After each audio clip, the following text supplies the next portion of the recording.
हरिद्वार दौरे पर मुख्यमंत्री पुष्कर सिंह धामी, शंकराचार्य स्वामी राज राजेश्वर से की मुलाकात। कई मुद्दों पर की चर्चा। गंगा दशहरे पर मां गंगा से मांगी जनता की भलाई की दुआ।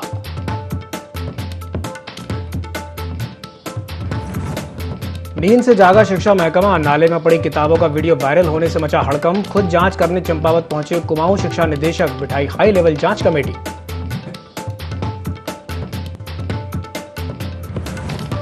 सरकार के लिए वरदान साबित हो रहा देहरादून का आईडीडीए, देश की रक्षा में अहम भूमिका निभाने के साथ अब आपदा में भी निभाएगा अहम भूमिका।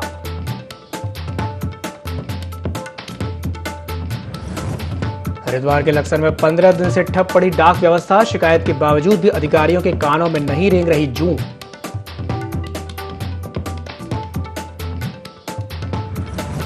उत्तराखंड परिवहन विभाग करेगा 11 जून से वाहनों की नीलामी। आरटीओ दफ्तर में खड़ी पुरानी गाड़ियों पर किए गए नोटिस चस्पा।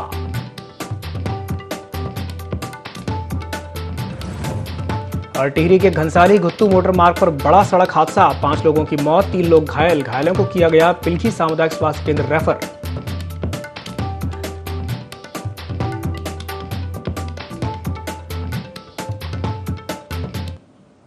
नमस्कार, देवभूमि लाइव में आपका स्वागत है। मैं हूं आपके साथ दिव्यांशु जोशी। बुलेटिन की शुरुआत करते हैं इस वक्त की बड़ी खबर के साथ, जो कि टिहरी से है, जहां पर घनसाली गुत्तू मोटर मार्ग पर एक हादसा हो गया है। इस हादसे में 5 लोगों की मौत हो गई है और 3 लोग घायल हो गए हैं।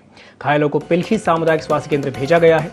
40 मीटर गहरी खाई में वाहन गिर गया था। घनसाली से सौड़ ये वाहन जा रहा था। बुखार के पास ये हादसा हो गया। इस वक्त की बड़ी खबर है उत्तराखंड के टिहरी से, जहां पर घनसाली गुत्तू मोटर मार्ग पर एक हादसा हो गया है। इस हादसे में 5 लोगों की मौत हो गई है, वहीं 3 लोग घायल हो गए हैं। घायलों को पिलखी सामुदायिक स्वास्थ्य केंद्र भेजा गया है। 40 मीटर गहरी खाई में यह वाहन गिर गया था, जिसके चलते यह हादसा हुआ। यह वाहन घनसाली से सौड़ जा रहा था। बुखार के पास यह हादसा हुआ है। इस वक्त की ये बड़ी खबर है उत्तराखंड के टिहरी से। और इसी खबर पर अधिक जानकारी के लिए हमारे साथ संवाददाता कैलाश बिष्ट जुड़ गए हैं।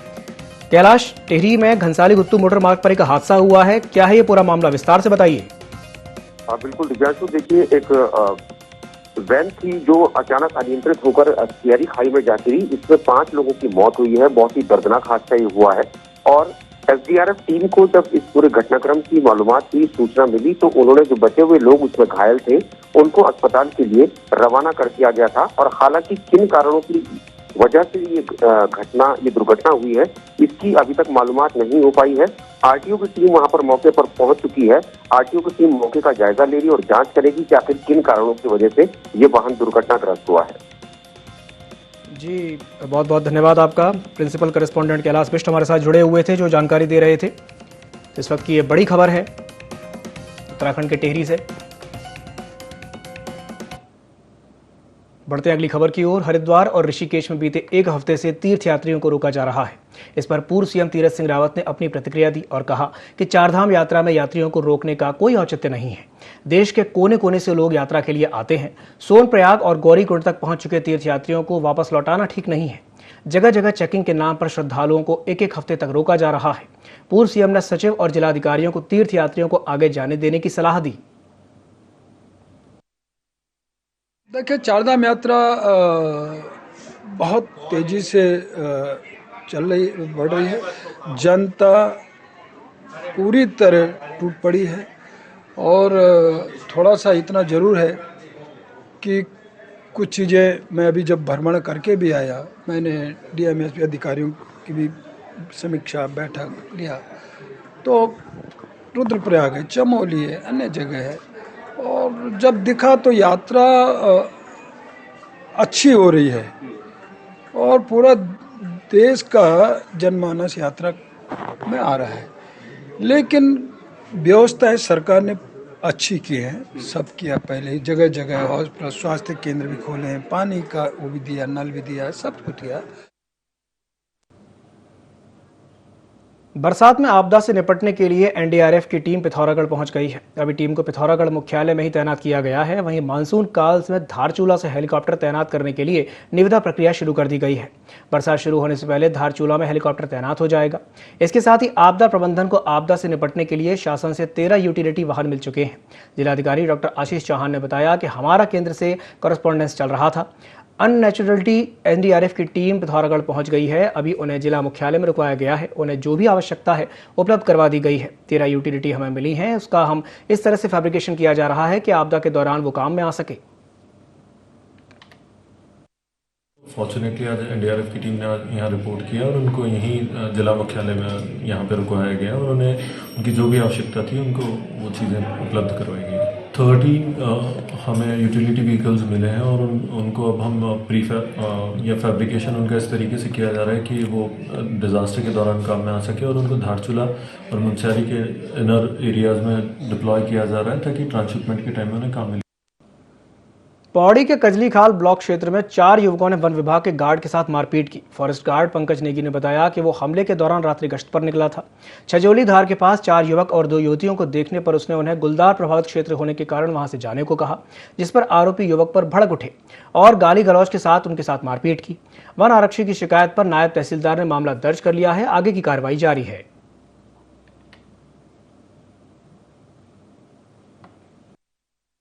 मार क्या रहा था तो वहाँ पे 4 लड़के 2 लड़कियाँ बैठी हुई थी। तो मैंने उनको बोला कि मैंने कहा यहाँ से चले जाओ, ये गुलदार वाला एरिया भी है और हमारा प्लांटेशन भी है और यहाँ पे फायर सीजन भी चल रहा है। तो गए नहीं, उन्होंने कहा कि हम चल ले जाएंगे। तो मैंने कहा मेरे साथ चलो, मैंने कहा आगे आगे। इतने में वो एसएसपी की धमकी देने लगे। ठीक है, हाथापाई में उतर आए। बाद में पता नहीं पीछे से मारा और नीचे लेडियों में तब पता नहीं, तो मेरे साथ के 2 आए तो उन्होंने बचाया मुझे। मामला इस प्रकार का आया था कि एक बनारसी हैं पंकज नेगी जो कि कजली खाल से आ रहे थे। तो छजलेदार में जो है वहाँ पे जो है कि 4 लड़के और 2 लड़कियाँ बैठी हुई थी। ये लगभग जो है 8 बजे की बात है। तो ये पंकज नेगी द्वारा बोला गया है कि ये जो है यहाँ जो है बाग बुग रहते हैं, आप यहाँ से जल्दी घर निकल जाओ। तो इसी बात पे जो है वो चारों लड़के जो है मारपीट को तैयार हो गए और इसके साथ जो है कि बनारसी के साथ बहुत भयंकर ढंग से मारपीट कर रखी है। पूरे मुंह में सूजन आ रखा है और इसमें जो है मेरे द्वारा जो है मुकदमा पंजीकृत कर दिया गया है। आगे विवेचना जारी है।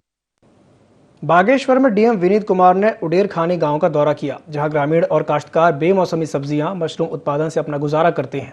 डीएम ने उडेर खानी का दौरा करके सब्जी उत्पादन और अन्य कार्यों का निरीक्षण किया, जहां किसानों से उनके काम के बारे में चर्चा कर जानकारी ली।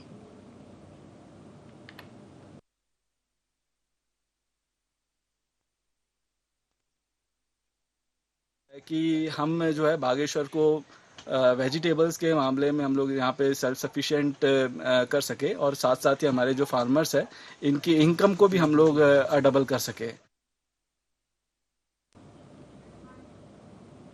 उत्तराखंड संभागीय परिवहन निगम 11 जून को वाहनों की नीलामी करने जा रहा है। इसे लेकर आरटीओ सुनील शर्मा ने बताया कि नीलामी की सारी तैयारियां कर ली गई हैं। आरटीओ कार्यालय में खड़े सभी वाहनों की जानकारी के लिए नोटिस चस्पा कर दिए गए हैं। यह नीलामी तमाम दिशा निर्देशों के साथ की जाएगी और नीलामी के बाद 21 दिन तक का समय दिया जाएगा।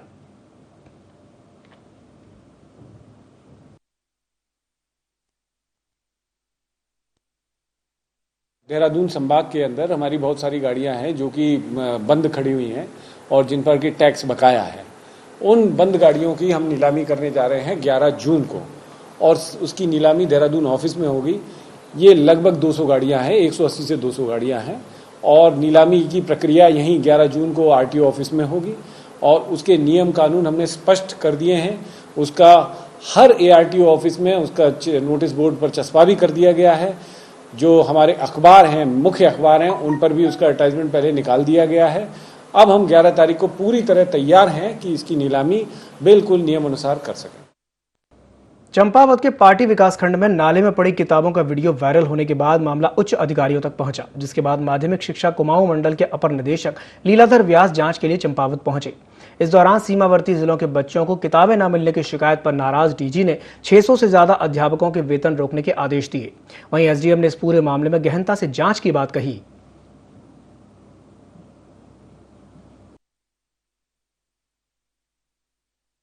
की अध्यक्षता में एक 3 सदस्यीय कमेटी का गठन कर दिया गया है, जो कि संपूर्ण प्रकरण की जांच करेगी कि वो किताबें नाले तक कैसे गिरी हैं और किस स्कूल को वो आवंटित हुई थी किताबें। वो अपना सारा रिकॉर्ड मिलान करेंगे और जो भी दोषी इसमें पाया जाएगा उस अधिकारी कर्मचारी के खिलाफ कार्रवाई। जो किताबें मिली है उनके संबंध में मुख्य शिक्षा अधिकारी चंपावत ने जांच समिति का गठन कर लिया है और जैसे ही जांच समिति की रिपोर्ट हमें मिल जाती है तो उसके अनुसार कार्रवाई की। प्रथम दृष्टया ये कारण लगता है कि गाड़ी से वो किताबें गिर गई होंगी।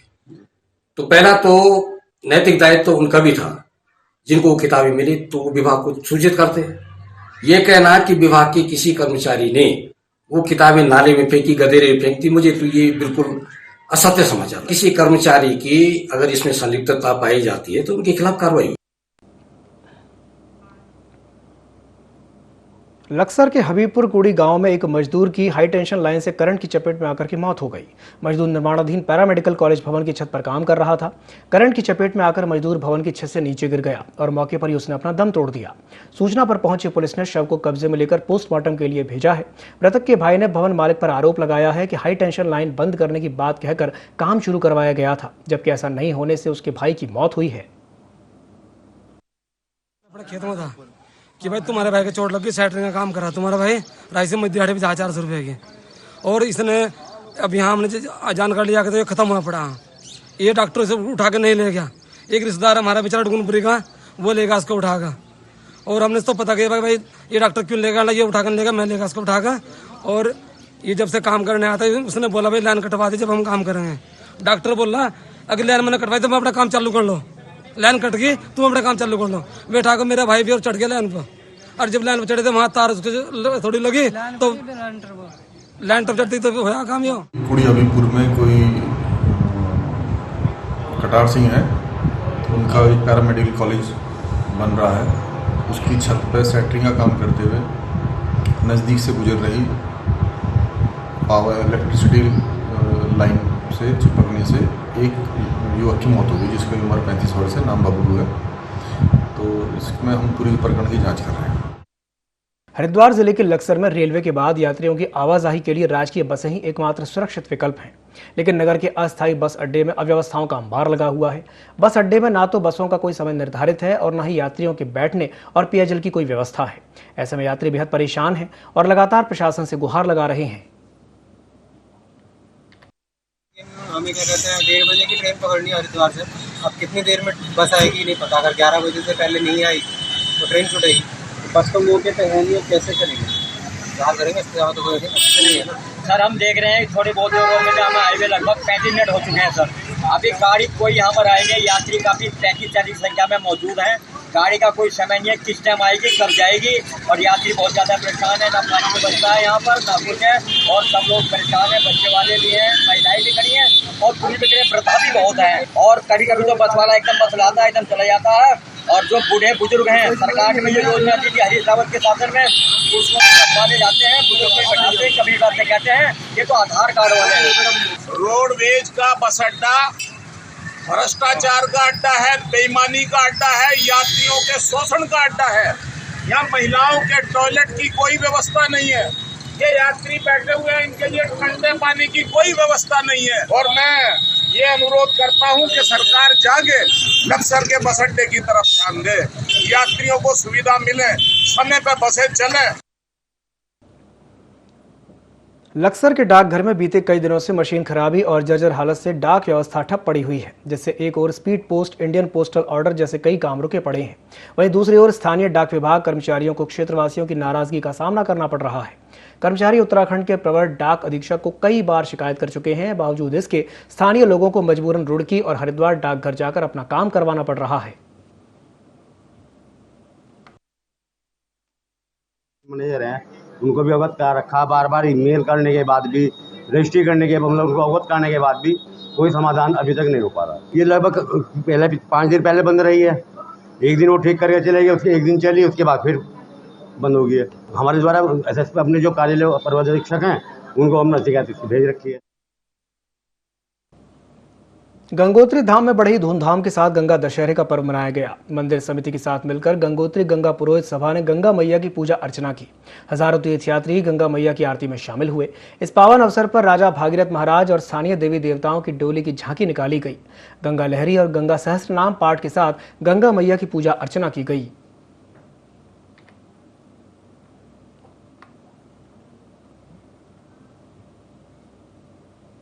गंगा दशहरा के पावन अवसर पर मुख्यमंत्री पुष्कर सिंह धामी हरिद्वार पहुंचे। सीएम धामी ने सभी श्रद्धालुओं और गंगा भक्तों को गंगा दशहरे की शुभकामनाएं दी। प्रदेश खुशहाली के लिए मां गंगा से कामना की। वहीं उपचुनाव में जीत के बाद पहली बार पहुंचने पर भाजपा नेता और कार्यकर्ताओं ने मुख्यमंत्री का जोरदार स्वागत किया। साथ ही सीएम धामी ने कनखल के जगत गुरु आश्रम के शंकराचार्य स्वामी राज राजेश्वर आश्रम से मुलाकात करके आशीर्वाद लिया। इस दौरान सीएम ने कहा कि यात्रा में पहुंच रहे श्रद्धालुओं को किसी भी तरह की दिक्कत ना हो, यही सरकार का उद्देश्य है। आज गंगा दशहरा है। माँ गंगा का आशीर्वाद सब पर बना रहे और मैं भी स्वयं आज आया हूँ माँ गंगा का आशीर्वाद लेने के लिए। मैं इस गंगा दशहरा पर्व के अवसर पर मैं सभी श्रद्धालुओं को, सभी माँ गंगा भक्तों को, सबको अपनी तरफ से बहुत शुभकामनाएं देता हूँ कि उनके जीवन में हर प्रकार से माँ गंगा की कृपा हो। माँ गंगा उनको हर प्रकार से सुखी रखे, समृद्ध रखे और सभी विघ्न बाधाएं दूर करें, हमारा प्रदेश भी आगे जाए। मानसून सीजन में डेंगू, मलेरिया जैसी घातक बीमारियों की रोकथाम के लिए शासन के सख्त निर्देश के बाद निकायों ने तैयारी शुरू कर दी है। इसी के तहत नगर पंचायत लालकुआ द्वारा नगर पंचायत और उसके आसपास के इलाकों में साफ सफाई का विशेष ध्यान रखा जा रहा है। साथ ही सप्ताह में एक दिन कीटनाशक दवाओं का छिड़काव और एक दिन फॉगिंग का काम किया जा रहा है, जिससे बरसाती मौसम में डेंगू, मलेरिया जैसी बीमारियों से बचा जा सके। वहीं नगर पंचायत के द्वारा बरसाती मौसम में बंद होने वाले नालों की भी साफ सफाई कराई जा रही है, जिससे मच्छरों का लार्वा पनप ना सके। होने से पूर्व निकायों की जो भी कार्रवाई निकाय द्वारा की जाती है उसके संबंध में जो है अवगत कराया गया था। तत्क्रम में हमारे द्वारा नगर पंचायत लालकुआ द्वारा नालियों की सफाई और वार्डों में फॉगिंग, सप्ताह में एक बार फॉगिंग का कार्य और नालियों में दवाओं का छिड़काव आदि कार्य करा दिए गए हैं। इस कार्य को मेरे ख्याल से 1.5 महीना अराउंड हमारा हो गया है और अभी भी वर्तमान में संचालित हैं। प्रत्येक सप्ताह में एक बार फॉगिंग का कार्य और नालियों में दवाई छिड़काव का कार्य हमारे वहाँ पर प्रारंभ किया गया है। इसके शासन की अन्य जो भी गाइडलाइन हमें प्राप्त होंगी वो कार्य भी हमारे द्वारा किए जाएंगे। पंचायत क्षेत्र में तो हम कार्य कर ही रहे हैं। नगर पंचायत क्षेत्र की सीमा से जुड़े हुए जो अन्य नाले हैं जो हमारे क्षेत्र में नहीं आते हैं, हम उन नालों की भी सफाई करवा रहे हैं। वहाँ पर भी सप्ताह में एक बार एक विशेष सफाई अभियान के तहत नालों की सफाई इत्यादि कार्य किया जा रहा है। बरसात का मौसम आने से पहले हम मेन रोड की दोनों नाले और उधर एक नाला है वार्ड नंबर 5 में, वहाँ भी मैनुअल लगा रखा हूँ और जेसीबी से इस नाले को भी सफाई करता हूँ ताकि बरसात आने के बाद किसी भी प्रकार की कोई बीमारी अटकने न पाए, कोई नाला जाम न रहे। देहरादून में आईटीडीए विभाग ड्रोन तकनीक को लेकर विशेष ट्रेनिंग अभियान चला रहा है। ड्रोन एप्लीकेशन सेंटर पर बीएसएफ, आईटीबीपी, सीआरपीएफ समेत कई राज्यों की पुलिस को प्रशिक्षण दिया जा रहा है, जिसमें अब तक करीब 1163 लोग प्रशिक्षण ले चुके हैं। इस अभियान में उत्तर प्रदेश और दिल्ली पुलिस भी शामिल है। ड्रोन ऑपरेशन के अलावा सीमा के करीब आने वाले अननोन फ्लाइंग ऑब्जेक्ट्स के एग्जामिनेशन की जानकारी दी जा रही है। अभियान में पॉलीटेक्निक और बीटेक छात्रों के अलावा लोकल व्यापारियों को भी ड्रोन ऑपरेशन की ट्रेनिंग मिल रही है।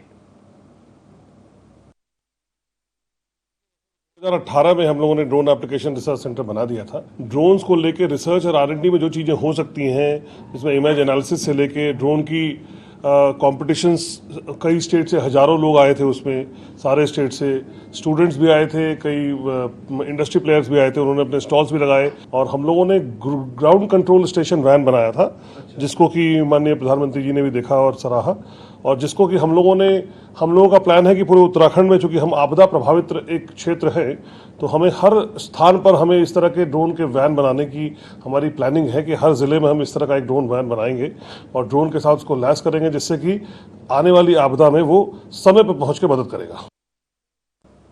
ऋषिकेश कर्णप्रयाग रेल लाइन निर्माण के दौरान रहतौली में निर्माणाधीन एडेड टनल 7 पर हुए विस्फोट में एक कर्मचारी की मौत हो गई, जिससे गुस्साए कर्मचारी मजदूरों ने सुमेरपुर मेगा कंपनी कार्यालय में प्रदर्शन किया, साथ ही निर्माण कार्य रोक दिया। इस दौरान उन्होंने कंपनी के खिलाफ जोरदार प्रदर्शन किया और पीड़ित परिवार को 1 करोड़ रुपया मुआवजा देने की मांग की। इसके अलावा विस्फोट में घायल व्यक्ति को उचित उपचार और आर्थिक सहायता देने की भी मांग की। इस मौके पर जिला पंचायत सदस्य नरेंद्र बिष्ट, पूर्व पालिका अध्यक्ष देवेंद्र सिंह झिकवाड़ ने शीघ्र पीड़ित परिवार को मुआवजा और उक्त सभी मांगों पर जल्द कार्रवाई की मांग की। उन्होंने कहा कि कंपनी में सुरक्षा को लेकर कोई ठोस कार्रवाई नहीं की जा रही है। पूर्व में भी कई घटनाएं हुई हैं, मगर कंपनी के द्वारा कोई सकारात्मक कार्रवाई नहीं की गई है। उन्होंने कहा कि कंपनी लगातार मजदूर कर्मचारियों की सुरक्षा को लेकर लापरवाही बरत रही है। जब तक कंपनी पीड़ित परिवार को 1 करोड़ का मुआवजा नहीं दे देती, तब तक आंदोलन जारी रहेगा।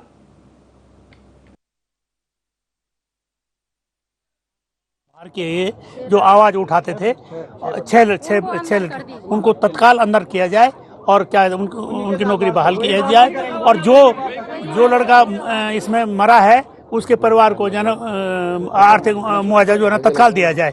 और जिन लोगों पे 3 लड़कों को जो घर बैठ गए चोट लगी है, अब उनका जो है ना कंपनी के द्वारा जो है कोई वो नहीं किया गया, उनको ट्रीटमेंट नहीं दिया गया है। सर मैं अंदर टनल के अंदर मेरी ड्यूटी है, तो मैं अंदर से काम करके आ रहा था, मैकेनिकल हेल्पर में हूँ मैं।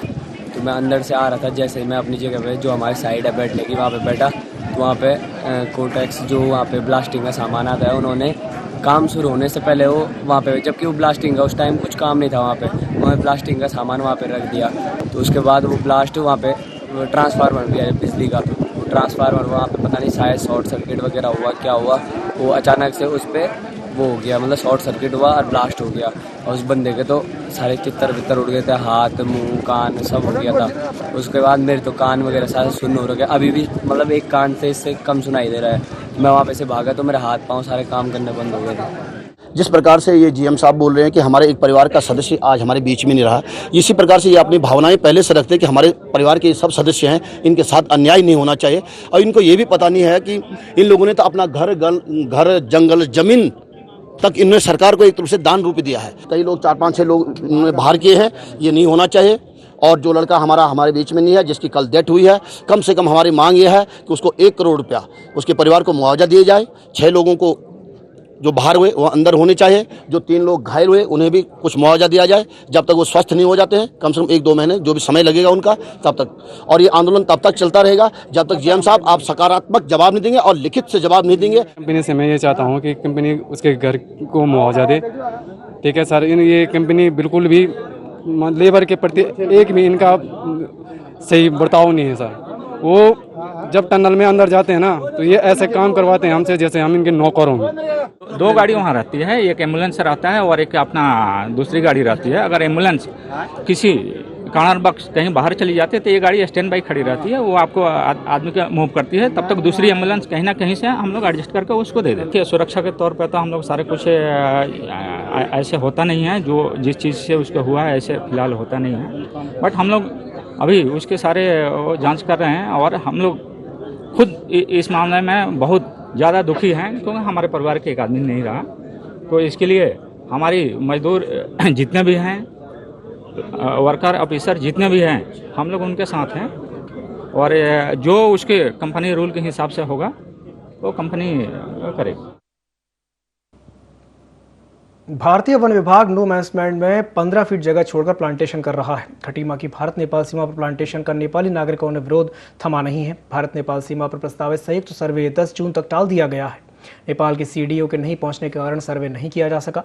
इस पर एसडीएम रविंद्र बिष्ट ने वन विभाग को विवादित जगह छोड़कर दूसरी जगह पोल लगाकर फेंसिंग करने के निर्देश दिए। उन्होंने कहा कि भारतीय क्षेत्र में अगर नेपाली नागरिकों की ओर से कोई गड़बड़ी की गई तो नेपाल सरकार से सख्त कार्रवाई की मांग की जाएगी।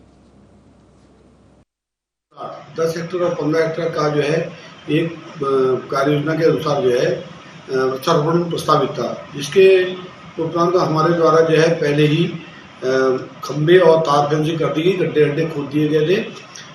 कुछ नेपाली नागरिकों द्वारा जो है 3 तारीख को जो है उसमें जो है तार बाड़ को और खंभों को उखाड़ करके फेंक दिया गया था। क्षेत्र का जो है निरीक्षण किया, निरीक्षण के दौरान ये पाया गया कि उक्त क्षेत्र जो है भारत का जो है आरक्षित वन क्षेत्र दक्षिण मनुष्य का संख्या जो है 4 ही है, परंतु उनके द्वारा कोई भी डॉक्यूमेंट्स वगैरह नहीं दिखाए गए।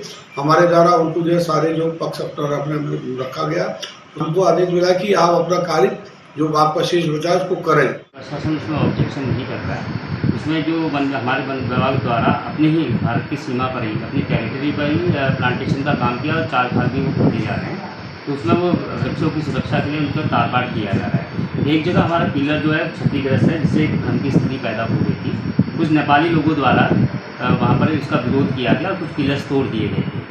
अभी 2 बार हमारी लगातार उनसे मीटिंग हो गई है और आज भी हम गए थे, लेकिन उनके द्वारा कोई अभिलेख भी वहाँ से प्रस्तुत नहीं किए गए। तो जब उन्होंने कहा कि एक और नेक्स्ट डेट में वो अभिलेख के साथ हमारे पास आएंगे और जो विवाद है वो सुलझ जाएगा। फिलहाल हमने जहाँ पर कोई भी डिस्प्यूट नहीं है वहाँ पर हमने तारबाड़ करना और वृक्षारोपण और चार खाल के लिए हमारी प्रक्रिया शुरू हो गई। बुलेटिन में फिलहाल के लिए इतना ही, दीजिए इजाजत, नमस्कार।